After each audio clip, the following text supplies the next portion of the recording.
Assalamualaikum warahmatullahi wabarakatuh dan selamat sejahtera. Nama saya Putri Nuzul Balkis binti Muhammad Wazira, pelajar dari Sekolah Menengah Kebangsaan Sultan Omar. Saya ingin berkongsikan resensi buku bertajuk Menangani Anak Bermasalah yang ditulis oleh Datuk Dr. Haji Muhammad Fadilah Kamsah, seorang pakar motivasi terkenal di tanah air kita. Saya yakin para hadirin sekalian juga amat mengenali beliau. Beliau telah mendapat gelaran Tokoh Mali Hijrah Selangor sebagai pengiktirafan sumbangan beliau terhadap keluarga dan pembangunan model insan. Terdapat banyak lagi hasil karya seni beliau yang mendapat sambutan di hati para pembaca. Antaranya, Petua untuk Sentiasa Ceria, Soal Jawab Perkahwinan dan sebagainya yang telah menjadi bahan yang sangat berguna kepada masyarakat. Buku Menangani Anak Bermasalah ini buat pertama kalinya dicetak dan diterbitkan pada tahun 2006. Ianya telah dikeluarkan oleh syarikat penerbitan Telaga Biru Sendirian Berhad. Ini adalah hasil adaptasi daripada ceramah asal oleh penulis yang sama. Mari dengarkan serba sedikit ringkasan mengenai buku ini bersama saya. Anak-anak merupakan anugerah istimewa dan tanggungjawab besar bagi ibu bapa. Mereka merupakan buah hati, pengarang jantung, serta cahaya mata yang sangat bermakna kepada kedua orang tua. Oleh itu, penting bagi para ibu bapa untuk memberikan perhatian penuh kepada tumbesaran dan perkembangan anak-anak mereka. Buku Menangani Anak Bermasalah ini menawarkan panduan mendalam tentang cara-cara untuk menghadapi dan menangani masalah yang dilalui oleh anak-anak ketika melalui fasa pertumbuhan ke alam dewasa. Perlu diingatkan bahawa remaja secara semula jadinya memang suka memberontak. Pertengkaran kecil yang berlaku sekali-sekala tidak bermakna anak anda bermasalah.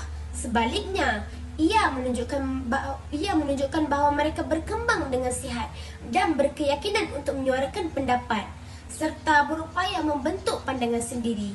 Terdapat ibu bapa yang tidak dapat berkomunikasi dengan remaja mereka secara elok. Akibatnya, mereka tidak tahu bagaimana untuk berbicara dengan anak mereka.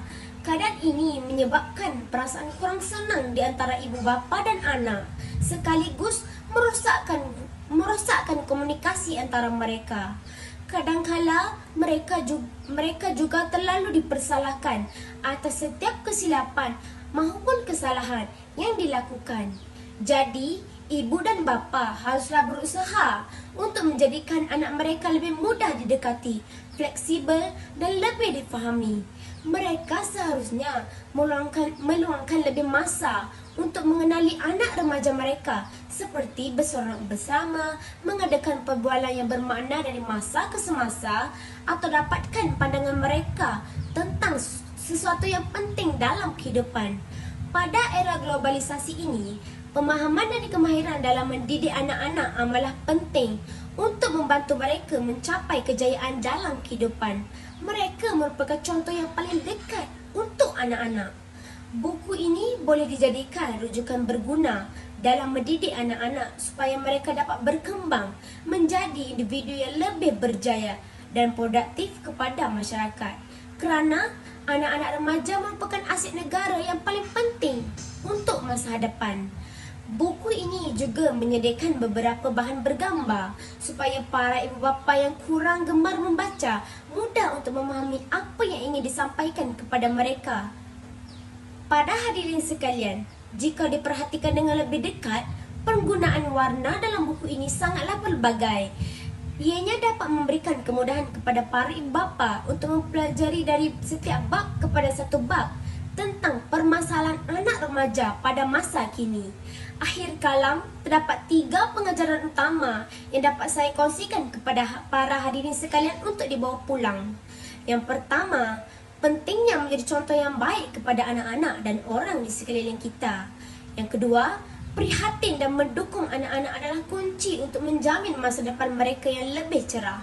Dan yang ketiga, menghormati dan menghargai satu sama lain akan menghasilkan nilai-nilai murni dalam kalangan masyarakat kita untuk jangka masa yang panjang. Sekian resensi buku bersama saya menangani anak bermasalah. Semoga pemahaman ini dapat membantu para ibu bapa dalam mendidik anak-anak untuk masa depan yang lebih cerah.